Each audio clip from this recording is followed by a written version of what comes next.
नमस्कार मित्रांनो, ठरलं तर मग या सिरियलमध्ये काय घडले आपण ते बघणार. जज साहेब निकाल देणार यासाठी सर्वच उत्सुक असतात आणि टेन्शन मध्ये देखील असतं. इकडे महिपतला साक्षी जेलमध्ये गेल्याचं आठवत असतं तर अर्जुनला सायली विनवणी करताना दिसत असते की मधुभाऊंना सोडा म्हणून, वाचवा म्हणून. साहेब बोलतात की मधुभाऊ निर्दोष आहेत.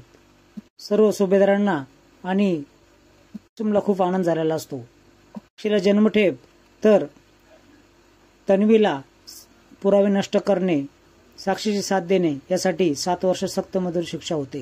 दामिनीचा चेहरा पाहण्यासारखा असतो कारण ती पहिल्यांदाच केस हरलेली असते. मीडिया मात्र किल्लेदारांना परेशान करते.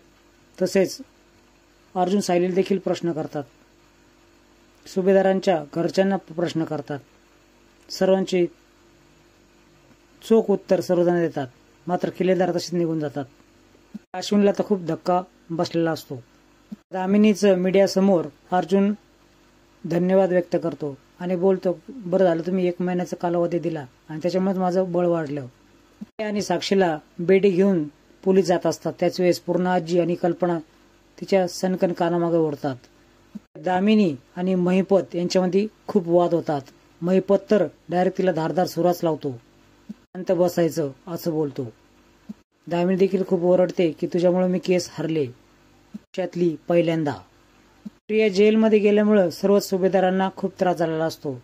खूप खचलेले असतात. पण सायली सगळ्यांचं सांत्वन करते आणि सगळ्यांना समजून सांगते की न्यायाची बाजू आहे. तर असेच नवीन अपडेट बघण्यासाठी चॅनल सबस्क्राईब करा, बेल आयकॉन दाबा. व्हिडिओ पाहिल्याबद्दल धन्यवाद.